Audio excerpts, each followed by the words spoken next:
السلام علیکم ورحمۃ اللہ وبرکاتہ۔ ان الحمد للہ والصلاة والسلام علی خیر خلقہ محمد وعلی آلہ وصحبہ ومن والاه الى یوم الدین۔ اعوذ باللہ من الشیطان الرجیم، بسم اللہ الرحمن الرحیم۔ انہم فتیۃ آمنوا بربہم وزدناہم ہدی۔ وقال تعالی يا أيها الذين آمنوا اتقوا الله حق تقاته ولا تموتن إلا وأنتم مسلمون۔ قال رسول الله صلى الله تعالى عليه وسلم عليكم بسنتي وسنة الخلفاء الراشدين المهديين عضوا عليها بالنواجذ۔ تمام قسم کی حمد و ثنا عظمت کی کبریائی اللہ وحدہ لا شریک لہ کے لیے لائق و زیبا ہے۔ سب سے پہلے میں اللہ تعالیٰ کا شکر بجا لاتا ہوں کہ رب العالمین نے ہم آپ کو ایک ایسی محفل میں قرآن سنت کی باتیں سننے، سمجھنے اور اس پر عمل پیرا ہونے کے لیے جمع فرمایا۔ یہ ہم سب کے لیے بڑی سعادت ہے، جو تو ہر جمعہ ہم اپنے خطیب سے بہت ساری باتیں سنتے بھی ہیں۔ اس عنوان کے تحت مجھے آپ سے گفتگو کرنی ہے۔ آپ نے بھی سماعت کیا، میرے موضوع کے 3 حصے ہیں۔ پہلا حصہ نوجوانوں سے متعلق ہے، جو ابھی میں نے یہاں کے نوجوانوں کے اس چمکتے دمکتے چہروں کو دیکھ کر انتخاب کیا ہے۔ اور دوسرا حصہ ہے ترکہ اور وراثت، اور تیسرا ہے جہیز کی لعنت۔ کوشش کروں گا کہ 20-25 منٹ میں میری پوری گفتگو مکمل ہو جائے، اور 5-7 منٹ آگے بھی بڑھ سکتے ہیں۔ بہرحال آج سے 20 سال پہلے جو ہمارے بزرگوں نے یہاں پر مسجد سلفیہ کی بنیاد رکھی، اس وقت جو بچے پیدا ہوئے تھے آج میرے سامنے 20 سال کے جوان ہیں، شباب ہیں ماشاءاللہ، اور مسجد کی یہ تاریخ بھی 20 سال کی ہے۔ عرض کرنا یہ ہے، عصر حاضر میں نوجوانوں کی کردار سازی کیوں اور کیسے؟ نوجوان کیا ہے پہلے ہم یہ دیکھتے ہیں۔ نوجوان کس چڑیا کا نام ہے، کس مخلوق کا نام ہے؟ انسان کی زندگی کے 3 مراحل ہیں۔ پہلا مرحلہ ہے بچپن کا، اور دوسرا مرحلہ ہے جوانی کا، اور تیسرا لاسٹ سٹیج ہے بڑھاپے کا۔ پہلے مرحلے میں انسان کیا کرتا ہے؟ بچپن کھیل کود میں گزارا، یاد نہیں، کیا کھائے، کیا پیے، کیا کھیلے، کیا بولے، یاد نہیں رہا، لاشعوری زندگی گزاری۔ لیکن جہاں سے وہ بالغ ہوا، جوان ہوا، تو ایک اس کے اندر سمجھداری پیدا ہوئی،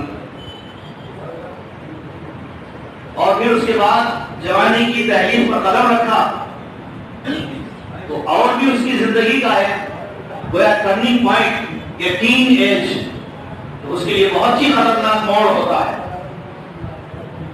اور پھر اس کے بعد 20 سال سے لے کر 40-45 سال یہ جوانی ہی کی عمر ہوتی ہے، یعنی رجل ایک کامل، کمپلیٹ وومن، کمپلیٹ مین کی علامت ہوتی ہے۔ اس لیے انبیاء کرام کو جو نبوت دی جاتی ہے 40 سال کے بعد دی جاتی ہے، پھر وہاں سے ادھیڑ عمر اور بڑھاپا شروع ہوتا ہے۔ تو بہرحال زندگی کے 3 اسٹیجز میں سب سے امپورٹنٹ، سب سے اہم ترین اسٹیج، زندگی کا جو اہم ترین مرحلہ ہے وہ جوانی کا ہوتا ہے۔ اور جوانی کے تعلق سے قرآن کریم میں بے شمار آیات میں جوانی کی اہمیت کو واضح کیا گیا۔ جوانی کو عام طور پر لوگ دیوانی سے تعبیر کرتے ہیں، جوانی دیوانی ہوتی ہے، اور جوانی جوش اور تموج کا ٹھاٹے مارتا ہوا سمندر ہوتی ہے۔ اور جوانی ایک ایسا مرحلہ ہے جس میں انسان جو کچھ کر سکتا ہے نہ وہ بچپن میں وہ کر سکتا ہے، نہ بڑھاپے میں کر سکتا ہے۔ اس لیے بہرحال نوجوانوں کے لیے میرا یہ موضوع کا پہلا حصہ انتہائی اہم ہے۔ قرآن کریم سورہ کہف میں اللہ تعالیٰ نے فرمایا انہم فتیۃ آمنوا بربہم وزدناہم ھدی. بنی اسرائیل کے دور کا مسلمانوں کا ایک واقعہ بیان کیا گیا سورہ کہف کے اندر. ہر جمعہ ہم الحمدللہ پابندی سے پڑھتے بھی ہیں. اس میں یہ آیت شریفہ اس میں اللہ تعالیٰ فرماتا ہے کہ وہ کچھ نوجوان تھے انہم فتیہ، کچھ نوجوان تھے آمنوا بربہم جو اپنے رب پر ایمان لے آئے، وزدناہم ھدی، ایمان لانے کے بعد ہم نے ان کے ایمان میں بڑھوتری کی، ایمان میں اضافہ کیا. یہ واقعہ آپ کو یاد ہوگا لگ بھگ اصحاب کہف کا واقعہ یاد ہے نا بھائی؟ سب کو یاد ہے اصحاب کہف کا واقعہ. اس میں کتے کا بھی ذکر آتا ہے. وہ 6 تھے، 7 ان کا کتا تھا. تو یہ نوجوان جو اپنے رب پر ایمان لائے، معاشرے کی جو صورتحال تھی، سارا معاشرہ کفر میں ضلالت میں ڈوبا ہوا. وقت کا بادشاہ وہ بھی کفر اکبر میں مبتلا. بہرحال ہر طرف کفر ہی کفر تھا، بت پرستی بھی بت پرستی تھی. ایسے ماحول میں اللہ تعالیٰ نے کچھ نوجوانوں کو ایمان کی توفیق دی، ایمان کی دولت سے نوازا. وہ ایمان لانے کے بعد انہوں نے اپنے ایمان کے جو تقاضے تھے اس کو پورا کیا. ایسا نہیں کہ ہم تو ایمان لا لیے، صاحب ایمان ہوتے تھے. ابھی آپ نے مولانا سے سنا ہم تو قومی طور سے بھائی کتاب و سنت کے ماننے والے ہیں، ہم کتنا بھی پاپ کریں، کتنا بھی گناہ کریں، کچھ بھی ہونے والا نہیں. کیونکہ اللہ نے فرما دیا، ہمارے پاس آسان نسخہ مل گیا. ان اللہ لا یغفر ان یشرک بہ، اللہ شرک کو معاف نہیں کرے گا نا، سب معاف کر دے گا. تو کاہے کو ڈرنا ہے، سب کرو بھائی، توبہ کرو. نعوذ باللہ من ذالک. یہ انسان کا اگر نوجوانوں کا اور کسی کا یہ خیال ہے تو کھلی گمراہی میں ہے. زمین میں کہا، آپ حدیث سنیے اللہ کے نبی صلی اللہ علیہ وسلم نے کیا فرمایا، واللہ لا یؤمن، واللہ لا یؤمن. 3 مرتبہ آپ نے تاکید فرمایا. تو صحابہ نے پوچھا پھر کون؟ تو اللہ کے نبی فرماتے ہیں کہ جس کا پڑوسی اس مسلمان کی شرارتوں سے، تکلیفوں سے محفوظ نہیں ہے، سیکیور نہیں ہے، تو اللہ کے نبی فرماتے ہیں واللہ ایسا نوجوان، ایسا شخص جو اس کا پڑوسی ہے وہ مومن نہیں. اب غور کیجیے، ہمارے اپنے نوجوان اپنے ماں باپ کے لیے بھی مصیبت بنے ہوئے ہیں، پڑوسیوں کے لیے بھی مصیبت، گلی راستے میں چلنے والوں کے لیے بھی مصیبت، بستی والوں کے لیے مصیبت، سماج کے لیے مصیبت، پورے ملک کے لیے مصیبت. کیوں؟ اس لیے کہ وہ جوش میں اپنی زندگی کو، اپنی جوانی کو کاٹ رہے ہیں، ان کو ہوش نہیں ہے. اب ان کے ہوش ٹھکانے لگانے کے لیے قرآن و سنت کی تعلیمات اور صحابہ کرام کا اسوہ ضروری ہے. قرآن کیا کہتا کہ نوجوان جب ایمان لاتے ہیں، ایمان لانے کے بعد انہوں نے اپنے ایمان کی بڑھوتری کے لیے فکر مند ہوئے. ہم جیسے نہیں تھے وہ. ہمارا حال کیا ہے؟ معاشرے میں برائیاں، سماج کے اندر برائیاں گنگناتے ہوئے جنگل کی آگ کی طرح پھیل رہی ہے، اور ہم ان برائیوں میں ان کا ساتھ دے رہے ہیں، کہیں نہ کہیں ساتھ دے رہے ہیں. چاہے شادی بیاہ کا موقع لے لیجیے آپ، یا کہیں سماج کے اندر کوئی اسٹرائک ہوتا ہے، کوئی دھرنا ہوتا ہے، یا کوئی تہوار ہوتا ہے، تو دیکھ لیجیے نوجوان کیا حالت ہوتی ہے. اس کی بنیادی وجہ یہی ہے، ہم دعا کرتے ہیں کہ ان نوجوان کو اللہ تعالیٰ رحمت نصیب فرمائے، والدین کی شکل میں اچھا ہادی اور اچھا ان کا خیر خواہ، ان کی گائیڈنگ کرنے والا، ان کی رہنمائی کرنے والا، اور ان کو دین کا فہم دینے والا. ایسے قائدین کی ضرورت ہے، ایسے والدین کی ضرورت ہے. ہم دعا کرتے ہیں کہ نوجوانوں کو اللہ تعالیٰ ایسے سرپرست جو واقعاً کتاب و سنت کے علم بردار ہیں، کتاب و سنت کے شہدائی ہیں، کتاب و سنت کی تعلیمات کو اپنی زندگی کا حفظ کی اساس سمجھتے ہیں، ان کو عطا فرمائے، ہماری آپ تمام سے دعا ہے۔ تو وہ نوجوانوں نے کیا کیا؟ اپنے ایمان کی سلامتی اور تحفظ کے لیے اپنا مقام چھوڑ کر دوسرا مقام گئے۔ اس سے پتہ ہی چلتا ہے کہ اگر کسی مقام پر آپ کو اتنی کٹھنائیاں ہیں، اتنی مسائل ہیں، اتنے پرابلمس ہے کہ وہاں پر آپ کو دین کی دعوت اللہ اور اپنی تربیت کے لیے رکاوٹیں آ رہی ہیں، گھر سے آ رہی ہے، محلے سے آ رہی ہے، سماج سے آ رہی ہے، نیتاؤں سے آ رہی ہے، ہر طرف سے آ رہی ہے، تو گھرے ہوئے یہ نوجوان کہ جائیں تو آخر کہاں جائیں؟ ان کی رہنمائی نہ ہونے کی وجہ سے آج پوری دنیا میں نوجوان مورد الزام ہوتے ہیں۔ حالانکہ اس میں نوجوانوں کا قصور ہے، ان کو مس یوز کیا جاتا ہے، ان کا استحصال کیا جاتا ہے، وقتی طور پر وقت کے نیتا اور قائدین ان کا غلط استعمال کرتے ہوئے ان کو فتنے اور فسادات رات کے موقع پر استعمال کرتے ہیں۔ تو نوجوان سن لو، تمہاری جوانی یقیناً اگر اللہ کی فرمانبرداری میں گزرتی ہے تو خوشخبری سنیے، صحیح بخاری مسلم کی حدیث، سبعۃ یظلھم اللہ یوم لا ظل الا ظلہ، قیامت کے دن عرش الہی کا سایہ ہوگا جو صرف 7 قسم کے کیٹیگریز کے لوگوں کو عطا کیا جائے گا۔ اللہم اجعلنا منہم، ہم دعا کرتے ہیں رب العالمین ہم سب کو اس میں شامل فرما دیں۔ تو اس میں اللہ کے نبی صاحب نے 7 قسم کے کیٹیگریز میں ایک ایسے طبقے کا بھی ذکر کیا جن کو جوان کہتے ہیں، نوجوان کہتے ہیں۔ رجل شاب نشأ فی عبادت اللہ، ایسے نوجوان بھی عرش الہی کے سائے میں ہوں گے جن کی جوانیاں بربادی میں نہیں، عیش و آرام میں نہیں، سوشل میڈیا میں نہیں، شب بیداری میں نہیں، گل چھڑ اڑانے میں نہیں، بلکہ خالص اللہ کی عبادت میں، اس کی فرمانبرداری میں گزرتی ہے۔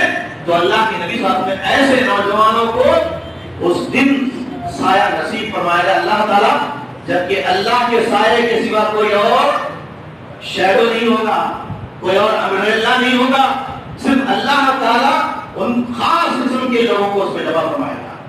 یاد رکھ لیجیے، اگر یہ آپ چاہتے ہیں، اور قیامت کے دن کا جو حال کیا ہے، سورج بالکل سر کے قریب ہوگا، لوگ پسینے سے ڈوبے ہوئے ہوں گے، کتنے؟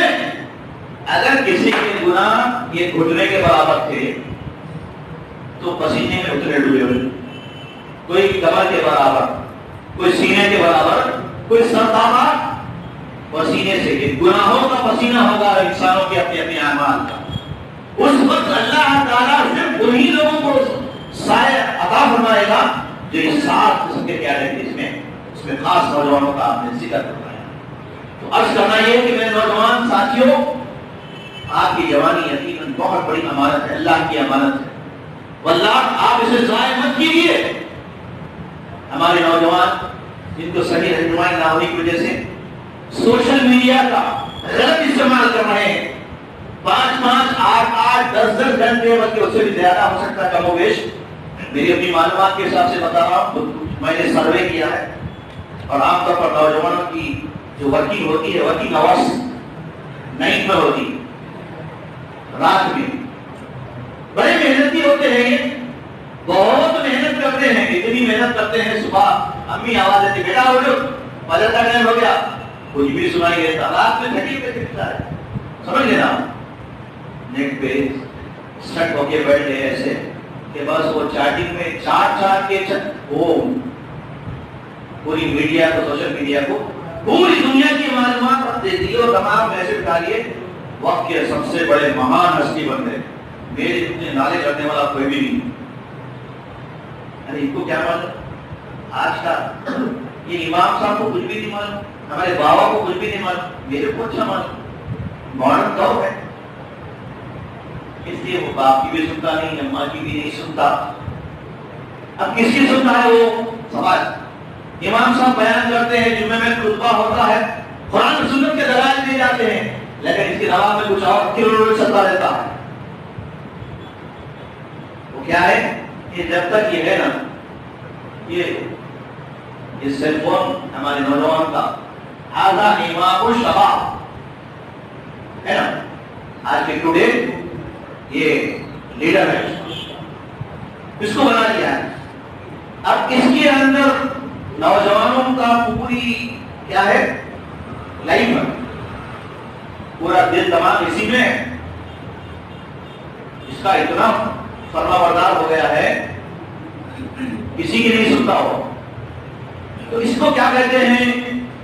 قرآن کیا کہتا؟ میں نہیں کہتا۔ جو لوگ اپنے نفس کے پجاری بن جاتے ہیں، نفس کے پرستار بن جاتے ہیں، نفس کی پوجا کرنے والے بن جاتے ہیں، ایسے لوگوں کے بارے میں سخت وعید سنائی گئی قرآن کریم۔ افرأیت من اتخذ الہہ ہواہ، ہم تو کہتے ہیں بڑے زور و شور سے ساری کائنات طرف عرش پر ہے، وہ اللہ تعالیٰ ہے، کہ حقیقت میں ہم عملی طور پر اعتقادی طور پر اس عرش والے رب کو اپنا مالک سمجھتے ہیں، مالک مانتے ہیں، رب مانتے ہیں؟ نہیں مانتے، پریکٹیکل نہیں مانتے۔ زبان سے کہہ بھی دیا، خرد نے کہہ بھی دیا لا الہ تو کیا حاصل؟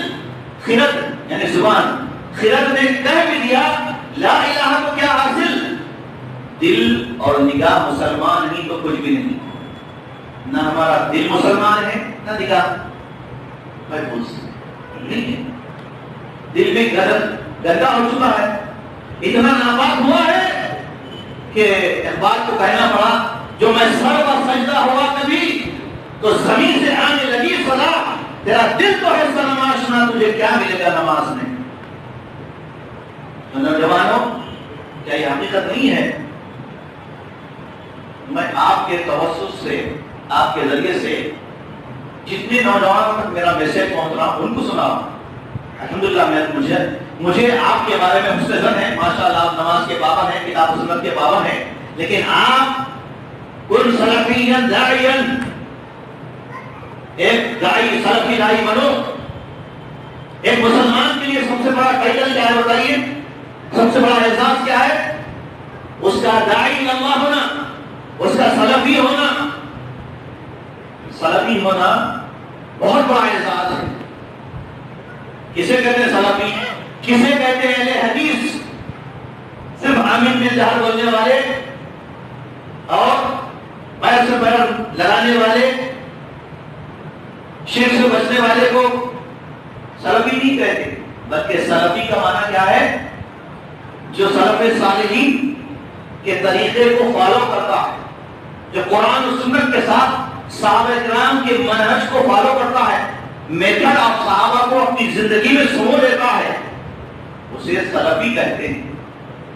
اور اگر اس کو فالو نہیں کرتا تو اس کو کیا کہتے ہیں؟ سلفی۔ سلفی کون ہوتا ہے؟ فرق ہے نا، سلفی اور سلفی۔ تشریح بہت ہو جائے گی، لمبی ہو جائے گی، شارٹ میں آتا ہوں۔ کیونکہ اکثر لوگ جو دین اور شریعت کی باریکیوں کو نہیں جانتے وہ لوگ گمراہی میں رہتے ہیں۔ تو ہم سب پر لازم ہے کہ سب سے پہلے ہم دین کے بنیادی اصول معلوم کریں۔ دین کے بنیادی اصول کتنے ہیں؟ تو ایک نوجوان بتائیں اس میں سے بنیادی اصول کتنے ہیں؟ کوئی ایک نوجوان بتائیں۔ 20 سال سے آپ یہاں ہیں، آج 20 سال 21 سال 25 سال کوئی ایک نوجوان بتائے تھے دین کے بنیادی اصول کتنے ہیں؟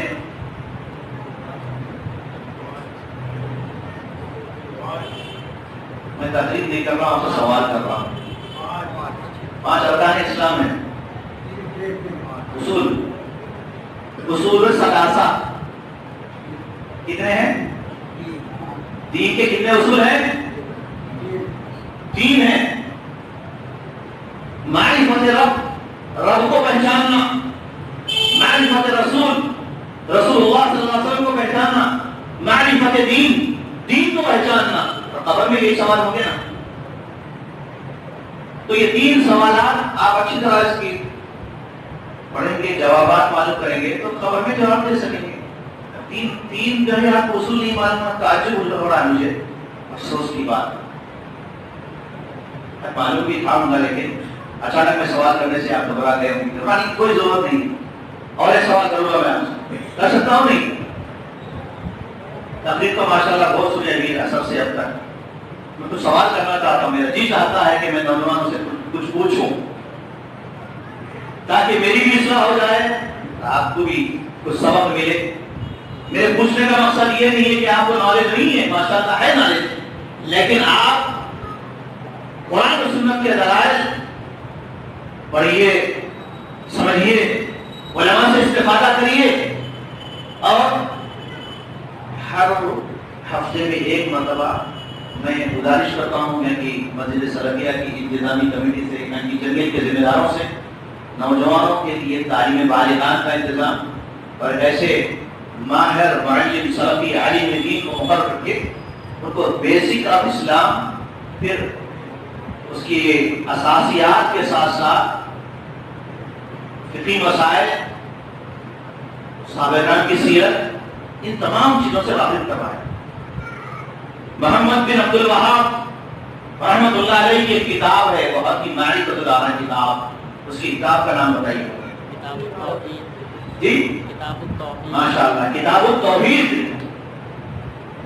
پڑھیے آپ پورے توحید کی قسمیں معلوم۔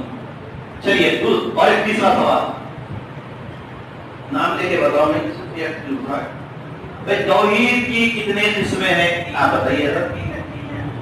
جسے نے پیچھے سے جواب دے دیں، آپ کو انعام نہیں ملے گا۔ توحید کی کتنی قسمیں ہیں؟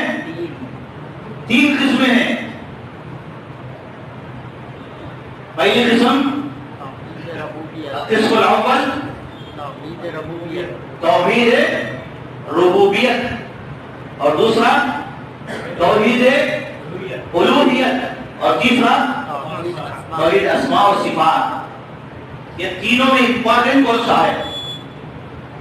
تینوں میں امپورٹنٹ کون سا ہے جس کے بغیر کوئی شخص مومن اور مسلم کامل نہیں بن سکتا؟ تینوں امپورٹنٹ ہیں۔ جواب صحیح ہے بھائی؟ دو بتا دیں۔ دوسرا کسی سے پوچھ کر بتا دینا۔ ماشاءاللہ، توحید ربوبیت، یہ مشرکین مکہ بھی اس کے قائل تھے۔ سب سے امپورٹنٹ کون سا ہے؟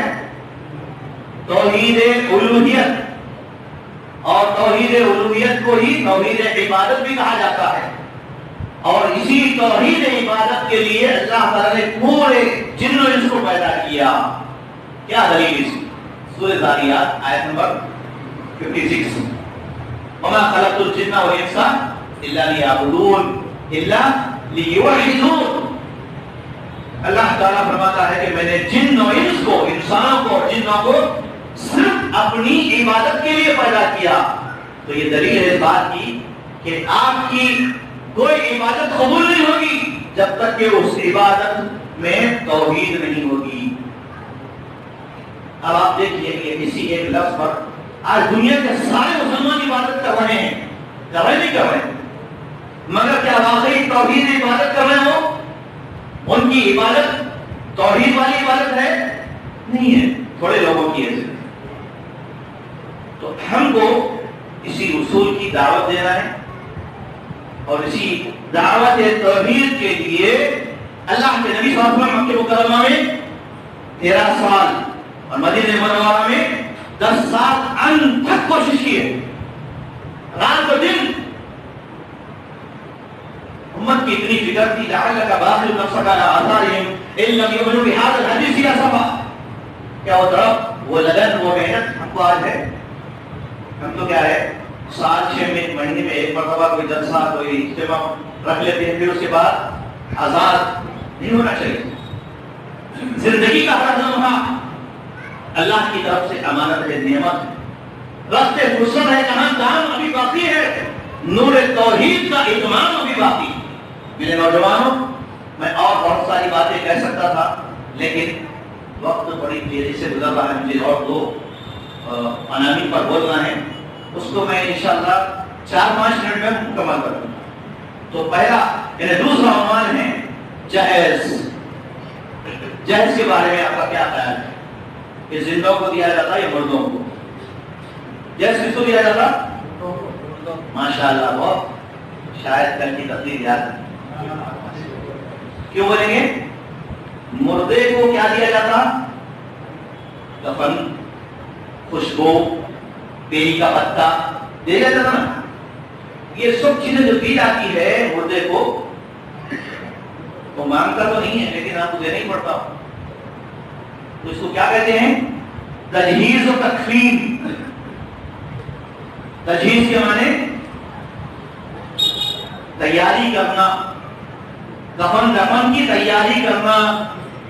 اس سے وہ لفظ تجہیز سے نکلا ہے جہیز. تو جہیز کس کا ہے؟ مردے کا. حقیقت میں دیکھا جائے تو جو نوشہ آج کے نظر آتے ہیں، یہ نوشہ زندہ نہیں ہے. کئی کو دے رہے تھے بھائی اپنی بیٹی کو، مردے کو کئی کو دے رہے تھے، زندہ کو جو نا بیٹی بھی دے رہی، پیسے بھی دے رہی. پہلے ڈیلیوری کا خرچ ہم نہیں کرتے، تمہیں لگا کر لینا. یہ کون سا دلہا ہے؟ یہ مرد ہے. مرد تو نہیں بولیں گے اس کو، ادھر سے بھی مرد نہیں ہے. مرد وہ ہوتا ہے مرد جس کے اندر احساس ہوتا ہے، جس کے اندر ذمہ داری کا، اور عورت کی نان نفقہ، اس کے علاج والے کا ذمہ دار ہوتا. بیگم کیا کروں، میری تنخواہ نہیں ملی، لاکھ میں بہت پریشان ہوں، کیا کروں، اماں کے پاس چل رہا، میں کہیں بھی کھانے کو ادار. ارے کہیں تو بنا بھائی، مرد ہو گیا. یہ تو لاک ڈاؤن آج ہوا، کورونا آج ہوا. اس سے پہلے کے مردہ نہیں تھے. ایسے اتنے واقعات ہوئے پوری ایک سال کے اندر، اور سبق ہمارے لیے عبرت کا مقام ہے. تو بہرحال نوجوانوں سے میری گزارش ہے کہ وہ جہیز کی بات آتے ہی پہلے وہ بتا کہ بھائی ہمارا نہیں ہے، مردوں کا بھائی ہے، لا کے دے ہمارا. اماں کو بھی بول دو صاحب، اماں جان میں زندہ ہوں، میں مرا نہیں ہوگی. یہ مرے کے بعد کے چیزیں ہیں، یہ سب دفن دفن اسی کو جہیز بولتے. میں تو دیکھ کر شادی کرنے والا مرد ہوں، ادھار نہیں. خدا کہیں گے مہر نقد دے کر شادی کرنا ہے. اور وہی جہیز یہ تو پہلے جو ہے کنفرم ہو چکا کہ یہ زندوں کا نہیں، مردوں کا ہے. دوسری بات یہ ہے کہ یہ مسلمانوں کا نہیں ہے، دوسری قوم کا ہے. اور اللہ تعالیٰ نے کہیں اس کا حکم بھی نہیں دیا، جہیز لے کر شادی کرنے کا حکم نہیں دیا، دے کر شادی کرنے کا حکم دیا. مہر وَآتُوا النِّسَاءَ صَدُقَاتِهِنَّ نِحْلَةً، کہ تم عورتوں کو ان کے مہر خوشی سے دے دو. اللہ کا حکم ہے یہ. وَعَاشِرُوهُنَّ بِالْمَعْرُوفِ، اس کے ساتھ اچھا معاملہ کرو، اچھے طریقے سے رہو، مارو نہیں، نہ نفقہ دو، ضرورتوں کو پورا کرو. اور بیوی کو بیوی بنا کے رکھو، بیوی کو اماں سے زیادہ بنا دو. جب تک تو شادی نہیں ہوئی تھی تو بہت ہے، جیسے شادی ہوئی اماں نظر ہی نہیں آتی، ایسا بھی نہیں ہونا. اور بعض تو ایسا ہے کہ بیوی کے اتنے لاکھ ہو گئے، اماں کا خیال نہیں، باوا کا خیال نہیں. اور دوسرے بعض ہاف نالج والے ایسے ہیں، جو بھی ہے میری اماں ہے، بابا ہے، انہوں ہے تو ہے. یہ بھی غلط ہے. شادی کا کیوں اکیلا رہنا تھا؟ ماں باپ کے بھی حقوق ادا کرنا ہے، بیوی کے بھی حق ادا کرنا ہے. ایک صحابی کا واقعہ یاد ہوگا نا، سلمان رضی اللہ عنہ، رات تمام نماز پڑھ رہے، تہجد پڑھ رہے، بیوی کا حق نہیں ادا نہیں کر رہے. تھوڑا نماز کے لیے بھی اٹھو، تہجد بھی پڑھو، لیکن اپنی بیوی کا بھی حق ادا کرو. بعض ایسے پاگل قسم کے لوگ بھی ہیں، اسے سمجھتے ہیں میں وقت کا بڑا ولی بننے والا ہوں. ایسا بندے تو سب سے بڑے ولی تو اللہ کے رسول صلی اللہ علیہ وسلم ہیں، ولیوں کے ولی، امام الانبیاء. پھر اس کے بعد امام ابوبکر صدیق رضی اللہ عنہ. لوگ اس کو امام نہیں بولتے. یہ حال ہے آج سماج. تو ضرورت اس بات کی ہے کہ ہم یہ جہیز جس کا اسلام سے، دین سے کوئی رشتہ نہیں، کوئی تعلق نہیں ہے، اسلام میں ہے ہی نہیں ہے، اس سے مکمل برات کا اعلان کریں، اس سے بچیں. صرف زبان کے اوپر سننا نہیں ہے. جتنے نوجوان میرے سامنے بیٹھے ہوئے جن کی ابھی شادی نہیں ہوئے، انمیرڈ ہے، وہ عہد کر لیں کہ ہم مہر کی رقم لے کر شادی کریں گے، جوڑے کی رقم لے کر نہیں. وہ جوڑے کی نہیں، جوڑوں کی رقم ہے، اگر لیتا ہے تو مرد نہیں کہلاتا، تو زندگی بھر اس کی فرمانبرداری کرنا پڑتا ہے۔ گنگلو کا شاعر کہتا ہے جوڑا جہیز منگا کو میں آزما رہا ہوں، بیوی کے ہر حکم پہ سر کو جھکا رہا ہوں۔ آزمائش میں پڑ گیا بیچارہ، کیا کریں گا؟ تو جہیز ہے کیا؟ ایک ناسور ہے۔ ہر شخص کہہ رہا ہے کہ لعنت جہیز ہے، پھر بھی تلاش کرتا ہے رشتہ جہیز کا۔ سوچ کی بات ہے، اسے بچنا چاہیے۔ آج ملک میں جو صورتحال ہو چکی ہے، ایک عائشہ کے واقعے نے پورے ہندوستان کی پوری دنیا کے اندر ہلچل مچا دی ہے۔ خودکشی کر کے اس نے جو گھناؤنی حرکت کی ہے، اگر اس کے ماں باپ نے اس کو دین کی، شریعت کی، اسلام کی تعلیم دی ہوتی تو وہ سوسائڈ نہیں کرتی، دین کی تعلیم نہیں ہونے کی وجہ سے کرتی۔ اب رہا جائز، یہ تو جو فقیر ہے، انٹرنیشنل فقیر مانگتے ہیں، بھائی ہمارا ارادہ تو نہیں ہے دینے کا، لیکن آپ دیتے ہیں تو آمنا صدقنا، آمنا صدقہ بولتے، تحفہ ہے بولتے۔ ارے یہ تحفہ ہے، زبردستی کی نہیں، سلم ہے، تحفہ خوشی سے دیا جاتا۔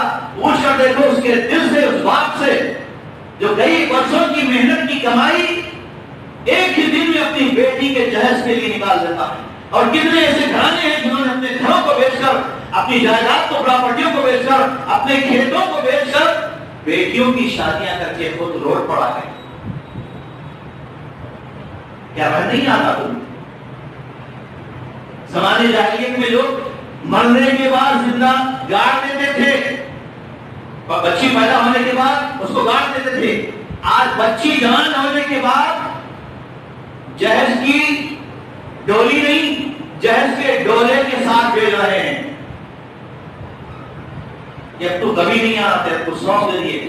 اب تیسری بات آتی ہے، اب تجھے ہم نے جہیز دے دیا، اب ترکے میں وراثت میں تیرا کوئی حصہ نہیں ہے، پتہ نہیں سی ایسا سسٹم مسلمانوں نے بنا لیا ہے۔ سنیے اللہ تعالیٰ نے کیا فرمایا، للذکر مثل حظ الانثیین، سورۃ النساء آیت نمبر 13، کہ جس طرح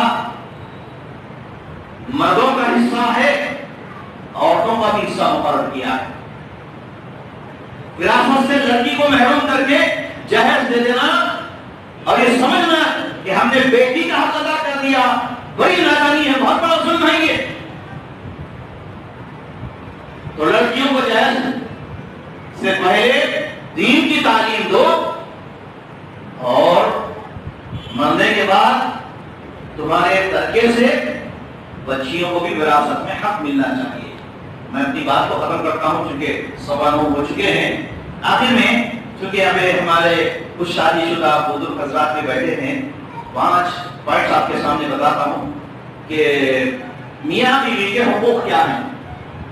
نمبر 1، شوہر کی ذمہ داری یہ ہے کہ عورت کے نان نفقہ، کھانے پینے کی آئٹم، ساری چیزیں وہ دے، جو کھائے وہ کھلائے، اور اپنے معیار کے مطابق لباس اس کو پہننا ہے۔ خود تو سوٹ بوٹ پہن کے عالی شان لباس پہن رہے، بیوی کو سستے کپڑے، جی اپنے لیول کے، اپنے معیار کے ساتھ، اور اپنا گھر اسے دے اور اس کے ساتھ اس میں سلوک کرے، اس کی شرعی ضرورتوں کو پورا کرے اور اس کے ساتھ وقت گزارے ہو۔ تو مجھے بہت افسوس ہوتا ہے جو لوگ یہاں سے باہر کے سمجھا 20 سال 25 سال سے جو غلامی کر رہے ہیں، کوئی سعودی میں ہے، کوئی امریکہ میں ہے، کوئی امارات میں ہے، 5 سال میں ایک مرتبہ آتا پھر چلے گا۔ بیوی کیا کر رہی، کدھر ہے، بچے کدھر ہے، اسلامی تعلیمات کے بالکل خلاف۔ عمر فاروق رضی اللہ عنہ کے دور خلافت میں سپاہیوں کو انہوں نے حکم دے دیا تھا کہ اگر وہ کسی مہم پر جاتے ہیں، ان کے لیے کمپلسری ہے کہ 6 مہینے کے بعد اپنے گھر واپس آئیں، پھر خیر کو بھی لے کر گھر کی نگرانی کر کے، دیکھ بھال کر کے پھر جا سکتا ہے۔ ایک وزٹ ہونی چاہیے، سال میں 2 وزٹ کم سے کم ہونی چاہیے۔ نہیں بھائی سال میں 2 وزٹ کروں گا تو خرچہ زیادہ ہوگا، برداشت کریے وہ خرچہ آپ، لیکن بیوی کو اس کا حق دیجیے، اسلام سکھاتا ہے، ورنہ تمہاری بیویاں بے آرامی کا شکار ہو جائیں گی۔ میں تفصیل نہیں بتاؤں گا، ایسے واقعات ہو رہے ہیں، شوہر چلا گیا ہے اور اس کی بیوی اس کے بھائی کے ساتھ زندگی گزار رہی ہے۔ ایسے کتنے واقعات ہمارے معاشرے میں آتے ہیں، اس کے ذمہ دار کون ہیں؟ آپ اتنی دولت کما کر ایسے کتنے واقعات ہمارے سامنے سننے میں آئے کہ شوہر کما کر بھیجتا رہا، پھر اس کے بعد 20 سال کے بعد اپنے وطن آیا تو پتا چلا کہ بیوی جب آنے والا تھا، وہ بیوی جو ہے پہلے سے 5-6 سال پہلے کسی اور سے شادی کر لی، اس سے نکاح بس کرا لی اور پوری مال دولت سب لے کر 20 سال کی محنت اتنا افسوس کرنا۔ بہرحال اس کے حقوق ادا کرے، اس کی ضرورتوں کو پورا کرے، اس کے ساتھ وقت گزارے، پاکیزہ زندگی گزارے، اکل حلال کھائے اور اپنی بیوی بچوں کو بھی حلال کھلائے، تو کبھی چہرے پر نہ مارے، اس کی نصیحت کرے، اس کی نگرانی کرے۔ وہ دیوس ہے وہ شخص جو اپنے گھر میں اپنے اپنی بیوی اور بچیوں کی بے حیائی کو برداشت کرتا ہے، دیوس کہا گیا، اور بے پردہ بے حجاب نہ رکھے، اسے ہر ایک کے سامنے باہر نہ نکالے، اور کام میں بیوی کا ہاتھ بھی بٹائے، جورو کے غلام نہیں بن جاتے اس سے۔ بیوی پکا رہی ہے، تھک گئی ہے، آپ آئے ہیں اور سپورٹ کیجیے۔ لوگ کیا سمجھتے میں مرد ہوں، کام نہیں کرتا تیرے ساتھ، پکانا کھلانا تیری ذمہ داری۔ اللہ کے نبی صلی اللہ علیہ وسلم کی زندگی دیکھیے آپ، ام المومنین حضرت عائشہ رضی اللہ عنہا کے ساتھ آپ کیسے ہمدردی کرتے تھے، سپورٹ کرتے تھے۔ حضرت خدیجہ رضی اللہ عنہا کے ساتھ دیکھیے آپ، سب ہم کو معلوم ہے لیکن عمل نہیں کرتے، اور ایک دوسرے پر کبھی شک نہ کریں، شک آ گیا مطلب زندگی تباہ۔ روزہ نماز کی ترتیب کرتا رہے۔ بیوی کی ذمہ داری یہ ہے کہ اپنی عزت آبرو کی حفاظت کرے، خاوند کے لیے زینت اختیار کرے، شوہر کے لیے۔ شوہر گھر میں ہے تک بیوی پورا پرانے پھٹے کپڑے ٹیڑے بھی کے بالا ڈالے تو رہی، شوہر باہر نکلا نوکری پہ گیا، پھر بنتی ہے، سنورتی ہے، تیار ہوتی ہے، ترکاری والا آیا تو اس کے ساتھ سامنے آ جاتی ہے، پردہ نہیں کرتی۔ جیسا معلوم ہوا امی ابا آ رہے بولتے گاڑی جا کے رکھ بہت جلدی اندر چلے آتی گلخا پردہ ڈال لے کے۔ تو معلوم یہ ہوا کہ یہ آپ کی عورت ترکاری والے سے پردہ نہیں کرتی، کچرا اٹھانے والے سے پردہ نہیں کرتی، پانی ڈالنے والے سے پردہ نہیں کرتی، دودھ ڈالنے والے سے پردہ نہیں کرتی۔ شوہر آ گیا پردہ کرتی ہے، دھوکا، اس کو دھوکا دے، کس سے ڈرو؟ اللہ سے ڈرو۔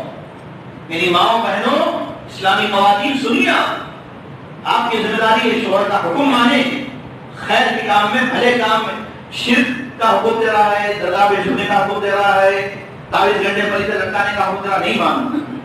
بچوں کی تربیت کریں، شوہر کی اجازت کے بغیر گھر سے باہر نہ نکلے، بے حیائی کا لباس نہ پہنے۔ یہ سب باتیں تھیں جو میں نے آپ کو رات سے کہی ہے۔ اللہ تعالیٰ سے دعا ہے کہ رب العالمین ہم سب کو قرآن سنت کی تعلیمات پر عمل پیرا ہونے کی توفیق عطا فرمائے۔